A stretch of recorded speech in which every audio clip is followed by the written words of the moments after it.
Or do you want to wait till 9:30? Probably wait till 9:30. It's just, Okay. no? What the hell? No, I have a boss. For a minute. All right, well, yeah, I should be doing this totally comfortable. I'm checking in my boots. I was, I'd like to see you state your name for the record, please. oh, Michael Brennan McCord.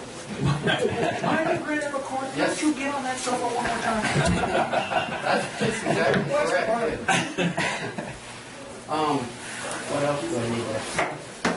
Okay. Anyway, good morning to all you guys and ladies, and thank you for your help, Mr. County. Appreciate it. Anyway, we've had a little rain in our county, and there's been road damage. And Heidi and I were heading out. We live off of Wingfield, and I talked to one of them. He just said, "Mike, we're doing the best we can." And I said, "Well, of course you are." So that indicated to me, kind of understaffed, and you don't have the equipment. Lassen County doesn't have, the money to do all the road repair right away. So anyway, I'll get myself together here in a minute. I just wonder, do you have any other volunteer programs in the county that, like people come and volunteer and do trail work? So there must be some kind of insurance for that. Well, that's good. Anyway, I did a little research, and it's unending out there. All the different kinds of volunteer protection programs there are, and the liabilities. You can be insured, and they can drop your insurance. So it's kind of a sticky area. But if there's some way that you can have volunteers to help on the road, people that do own equipment, tractors, and people just doing labor work, I think that would be great. But for myself, if there was a proposal by the county and they needed help, I would like to see in the newspaper a written scope of work, somewhat detailed, because if you're wanting to volunteer and you're familiar with the trades at all, you know what you can offer the county, not somebody that knows nothing about, doing any excavation work or hand work around tools. If there's no presentation or written description of work, qualified people can't volunteer, can't step up. So anyway, the other thing that's really important, if you do have volunteers, they have to be registered with the county first, which can be done on site, because when we do volunteer work for BLM or Forest Service, like when the public shows up, they have papers to fill out right there. I'll give you this. These are just some general ideas, but the thing is, the other thing is, if I was going to go and talk to Larry, but time.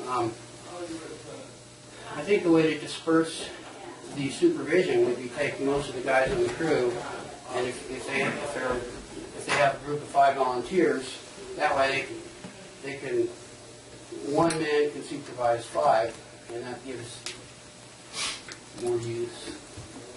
Shit, I'm so damn nervous. I hate this.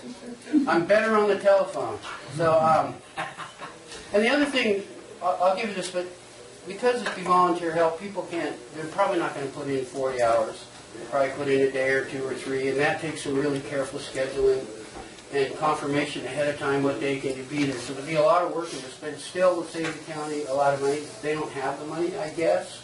They don't have the manpower to do it. And I don't know the size of the projects, but I know they haven't been, the job descriptions or the workload hasn't been fully estimated yet. So I just wanted to throw that out there, and hopefully we can help. And we're not competing. I mean, because we're volunteers, I'm sure the county is not asking to compete with local contractors. It's really simply down to there's no money.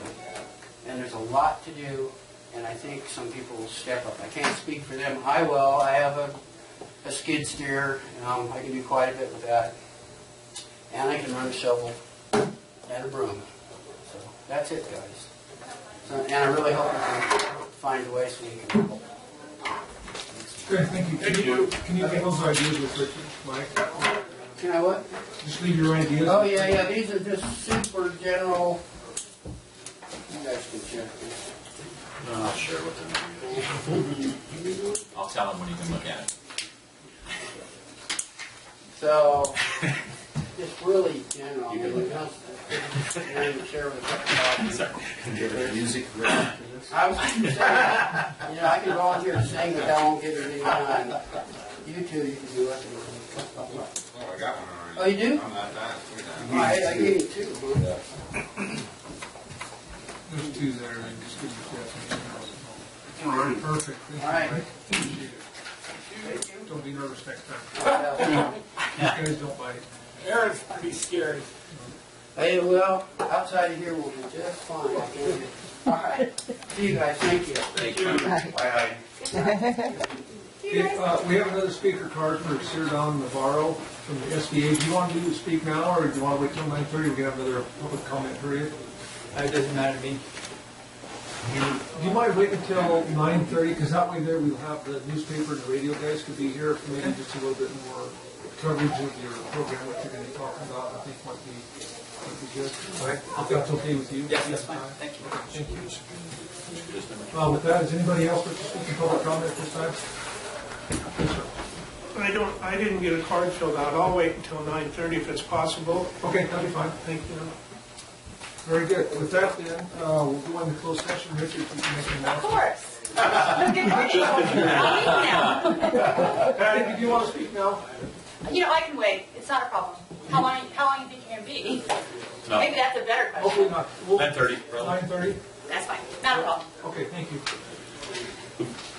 Okay, the board will convene in closed session for a conference with legal counsel, existing litigation pursuant to subdivision D1 of Government Code Section 54956.9, United Public Employees of California Local 792 versus Lassen County Public Employment Relations Board, case number SACE 902N. Very good. With that, we will go into closed session. Okay, we'll go ahead and reconvene, and we will ask Mr. Henko to lead us in the flag salute. Please salute.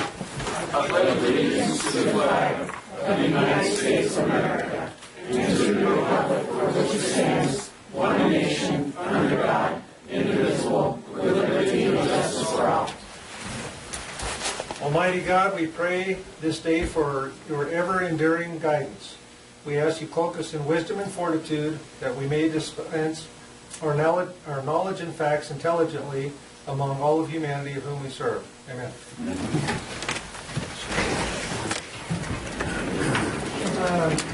Announcement of items discussed in closed session. Mr. Chairman, the board met in closed session for a conference with legal counsel, existing litigation pursuant to subdivision D1 of Government Code Section 54956.9, United Public Employees of California Local 792 versus Lassen County Public Employment Relations Board, case number SACE 902M, and there was no reportable action. Okay, thank you. Agenda approval. Are there any additions or deletions? I don't have any. Oh, I believe I do have one. Item C3, I'd like to pull that for consideration at the first meeting in April. okay. So pull item C3.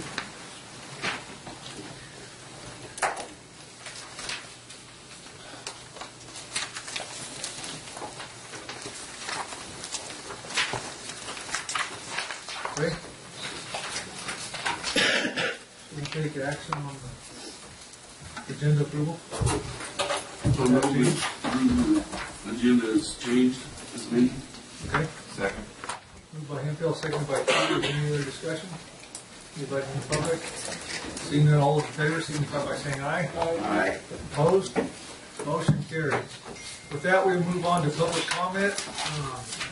We have a couple of speaker cards here. We'll start off with Sir Don Navarro from the SBA. Hope I got your name right. Yes. You can state your name for the record.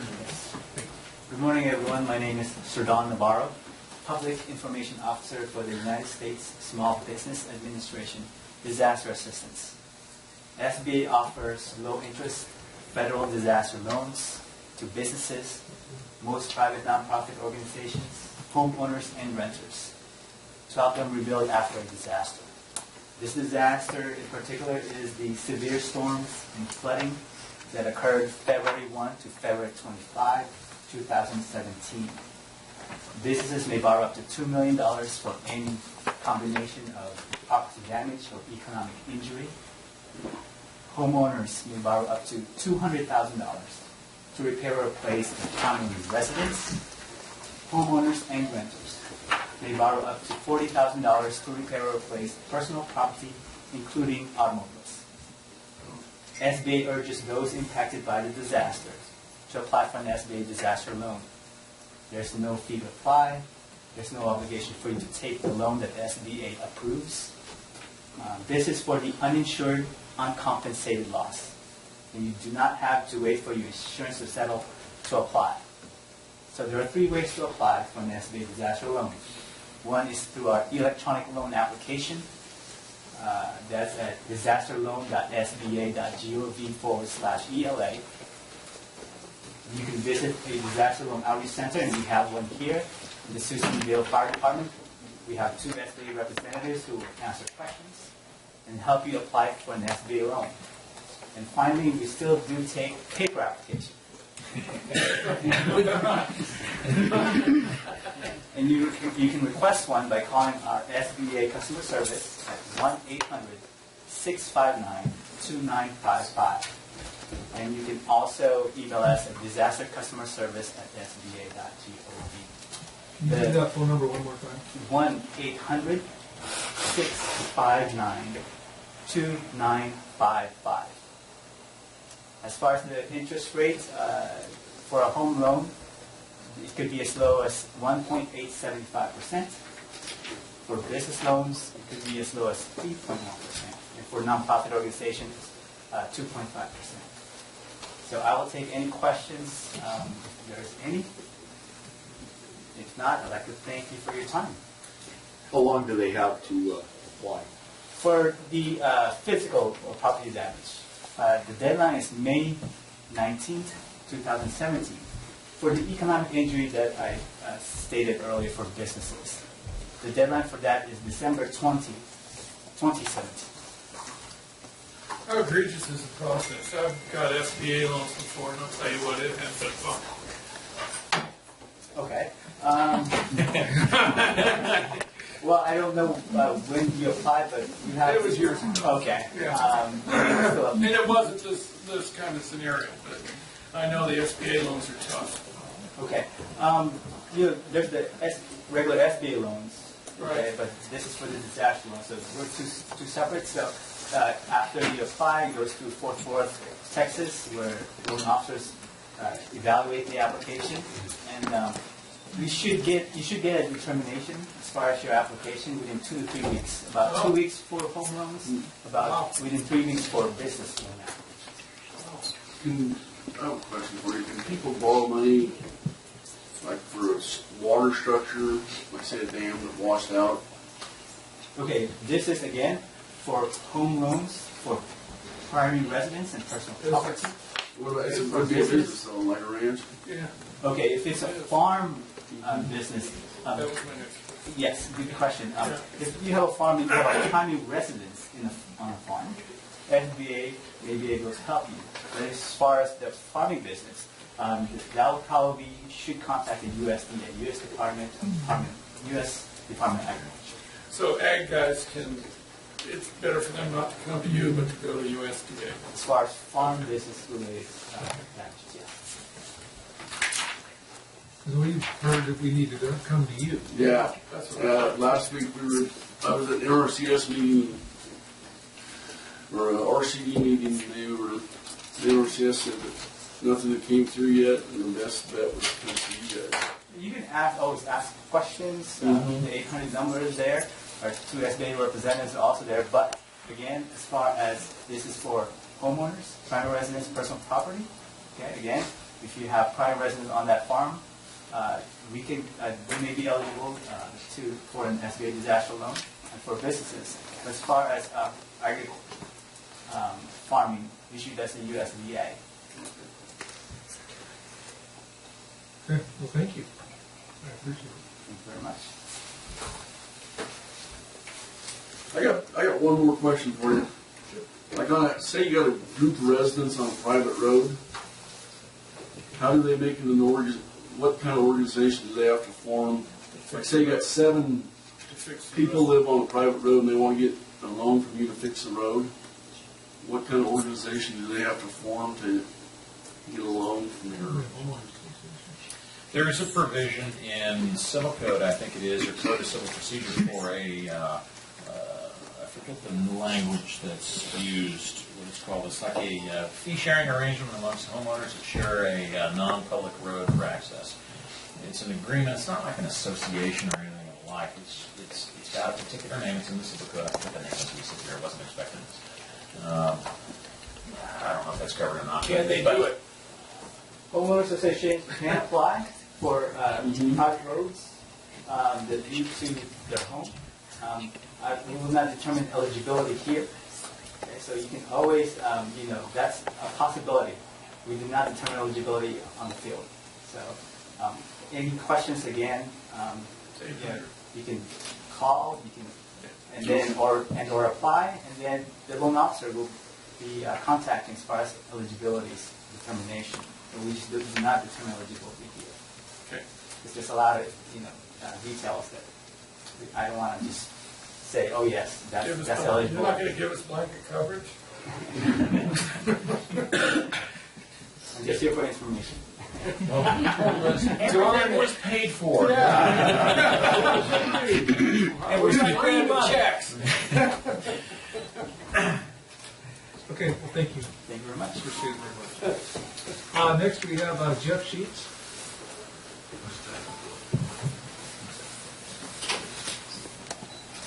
Jeff Sheets, thank you, Board, for the opportunity to speak. I'm here hoping the Board's still considering lifting the outdoor grow ban on cannabis. I'd like to see you look at some recommendations that I have seen. I looked at the Humboldt County regulations that they put forth and the Plymouth County regulations.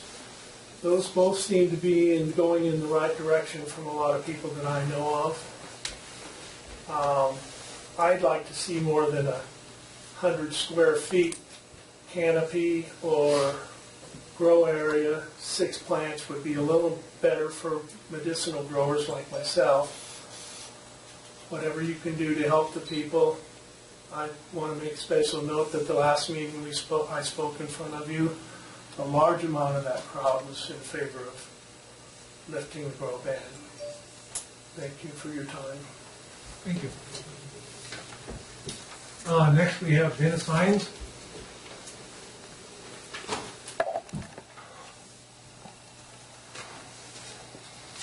Thank you. My name is Dennis Hines. I live in Doyle. I'm a medical marijuana patient, and I want to support outdoor growing. And I know that you're going to need to make up an ordinance pretty soon. And I would like to suggest that you mitigate the requirements like the setbacks and the plant counts or canopy areas, so forth, so that they're not quite so strict. And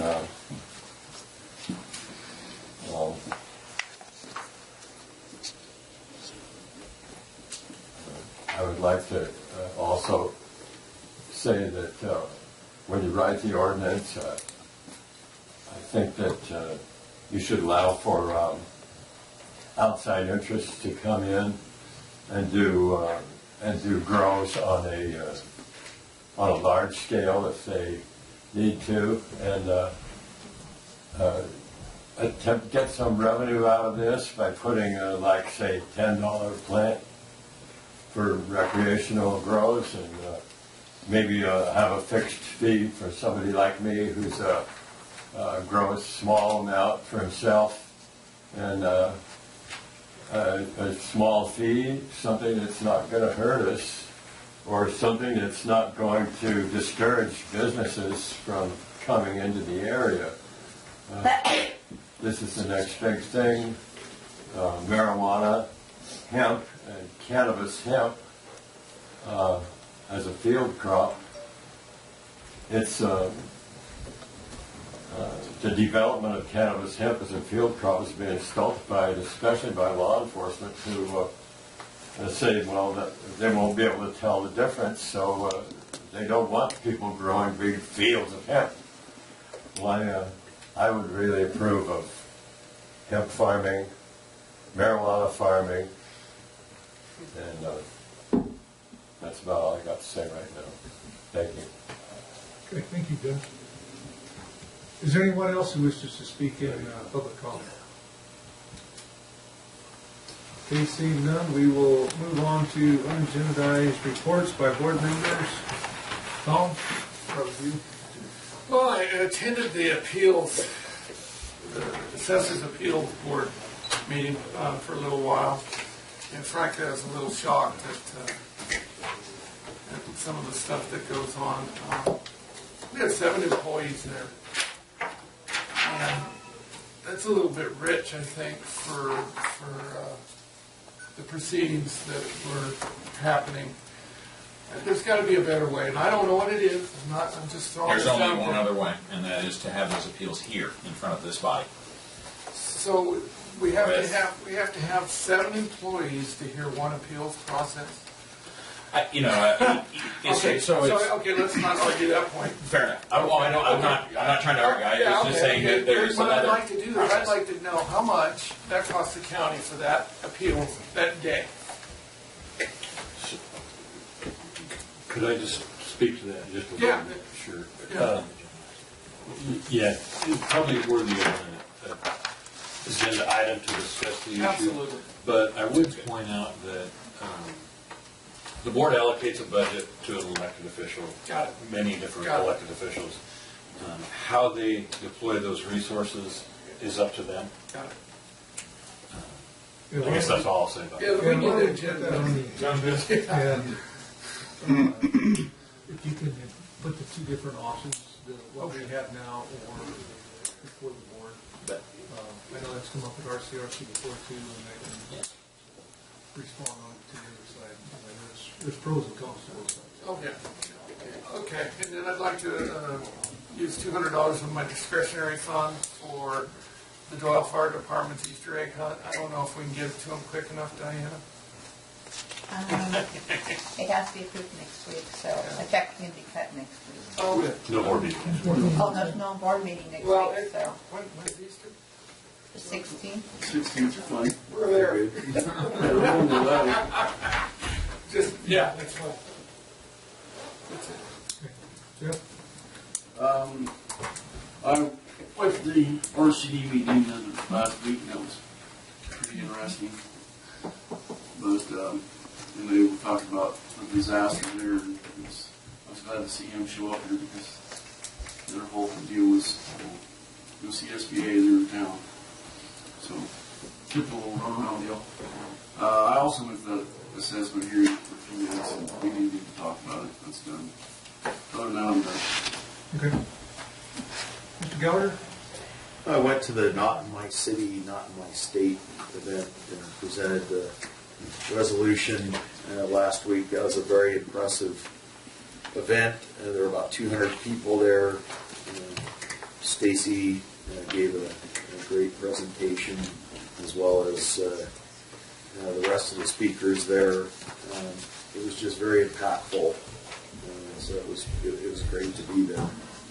Also went to Westwood last week with Maury and took a look at the abandoned vehicles. We're working on trying to reinitiate some abandoned vehicle abatement, and at least in Westwood and Spalding, we talked about your area, Tom, a little bit too. And so we're going to be working on that and talk with Richard, and so we're going to see how we can make that happen. The first step was just to kind of take a look at what's out there and see how we had to to handle it and then move from there.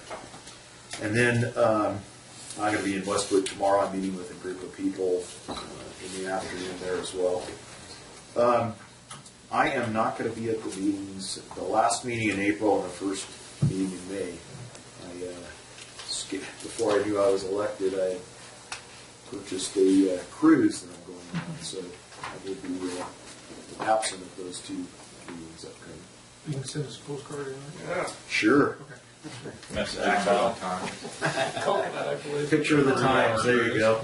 Mr. Peter? I had nothing this morning. Okay.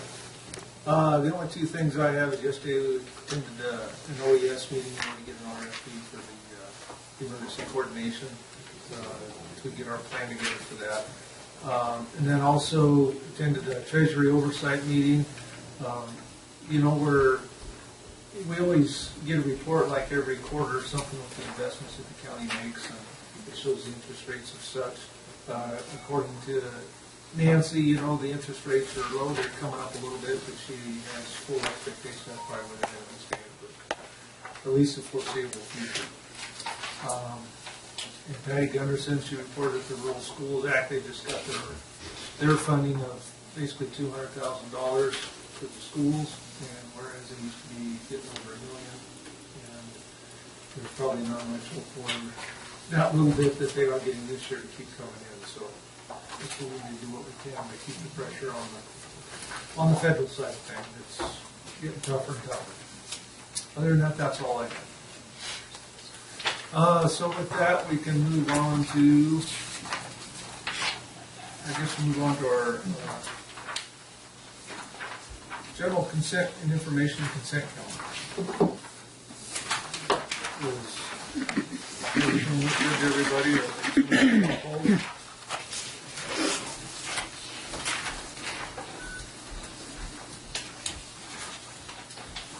we asked for G6 to be pulled out of the next. You knew that, didn't you? Wondered about that. Does anybody else have anything? If not, we'll take a motion on the balance.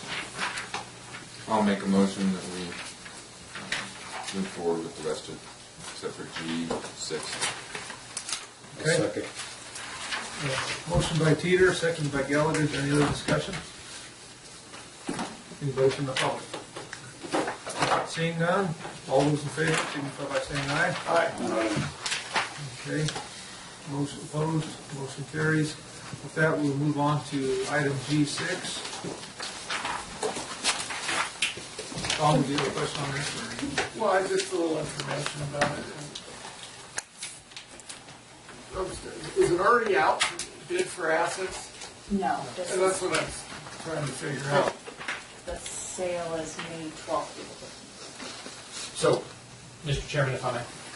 Elaborate. We were here last year. Yeah, I know. And this was a parcel that was the pledge of security on a CDBG thing that went bad. We foreclosed. We took title. It's actually in Plymouth County. It's a vacant lot over in Chester.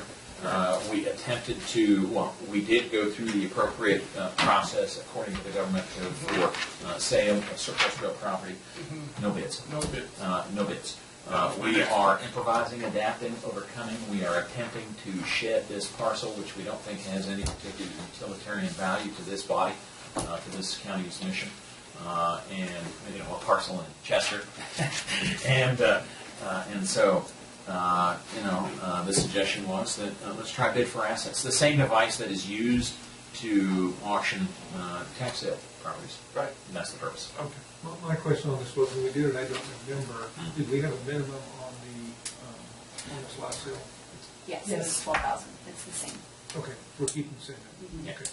And then with the option for the CAO to change the price if it doesn't sell during the first sale. So in the bid for assets process, the tax sale process, those typically go to sale in May of each year with a reoffer in June of each year. So the ones that don't sell in May typically are reoffered in June. Cheaper price. And $12,000 is what it was appraised for. Yes. There's no structures on it. No. Okay, that was the only question I had. You happy to go? Okay, any more questions? We'll look to take some action. I move to approve G6. Motion by Hill, is there a second? Second by Hammond. Any other discussion? Anybody from the public? All those in favor, signify by saying aye. Aye. Opposed? Motion carries. What else do we have?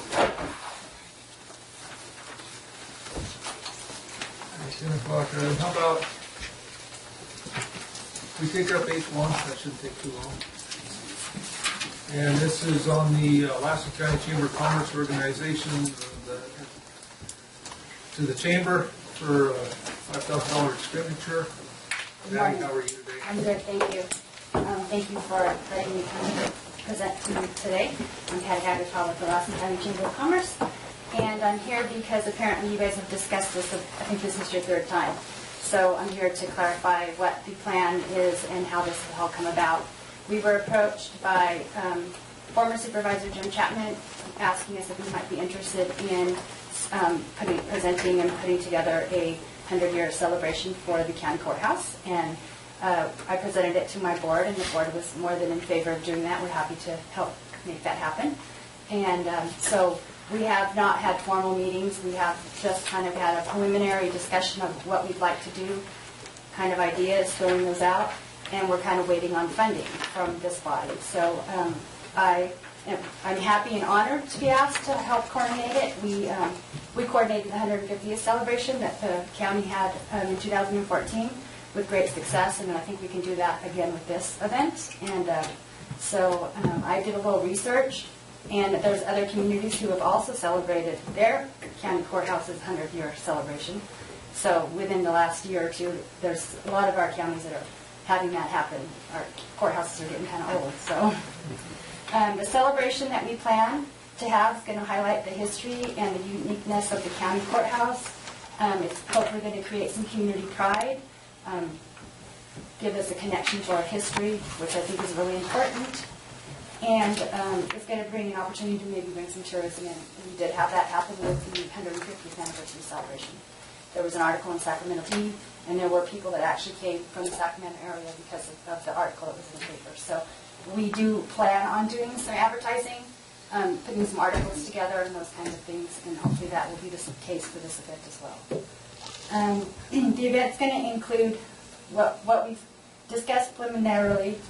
We still have to have a committee meeting and really fine-tune the details, but the concept at this point is we're going to start with a presentation in the morning at Peter Lassen's monument, followed by historical presentations and tours at the courthouse, highlighting the history and the unique events and features of the courthouse.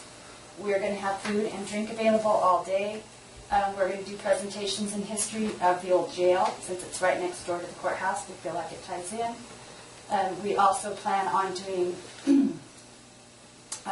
presentations in history of the old cemetery because we feel like it's a perfect tie-in. There's some historical figures that are tied to the courthouse in that old cemetery, and we feel like it'd be kind of a fun thing to add. So there's going to be all kinds of tours going on throughout the afternoon, and our goal, there won't be any, it'll be free to the public. Our goal is to have probably presentations going every 15 minutes, so you can catch a presentation here or there at one of 3 locations every 15 minutes. So all day long you'll be able to, hopefully be able to make all the presentations.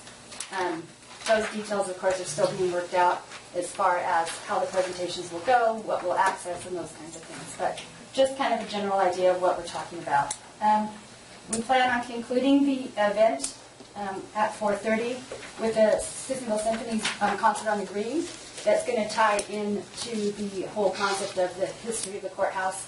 So we've already talked to Ben Wade and the Bee Symphony, and they're on board and are really excited to be part of the event. And they're going to tie the music into something historical that will tie into the 100th year and so on and so forth. So I think overall we have a great concept and a great event planned.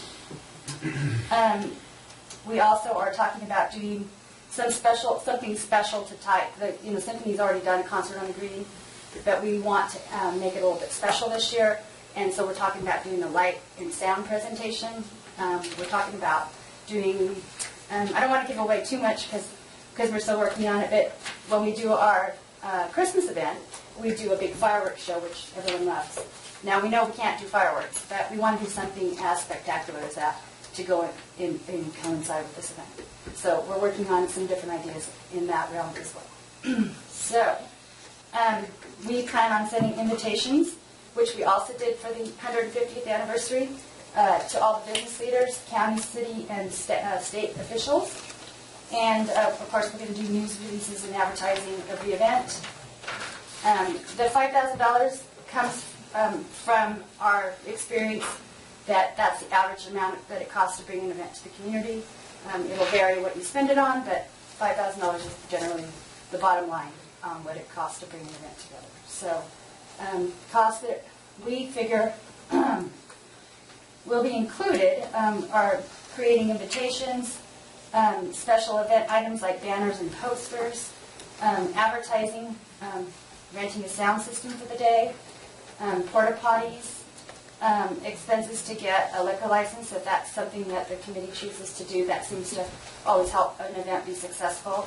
We're planning on doing picnic style, so there'll be food and drink available throughout the day, and people can stop and take do maybe food there on the lawn and then go on to the next tour, or however they like to do it. We'll also have to make some contributions to our partnering organizations that we've already contacted, the Symphony Rotary Club, the Historical Society, some youth organizations that will help us pull this event off. Garbage cans, trash cans, special features that we're looking into, like the light show and those kinds of things. All those things cost money. So we'd also like to come up with a commemorative item that people could take home if they wanted. We did that with the 150th anniversary, and people really responded well to that. So we haven't come up with the item yet, but we'd like to do something to commemorate it. So anyway, I didn't really put a step-by-step line item because I felt that that's going to change once we begin our process and know what we can afford and what we can't afford. But obviously we'll stick to our budget to make the event happen, and we're looking forward to doing that if that's something that this board would like to approve. Well, thank you, Patty. It was a very good presentation. You're welcome, and I'm happy to answer questions. This is only the second time it's been. Oh, okay. I was thinking that you guys had discussed it. This is your third time, so I thought, okay. This is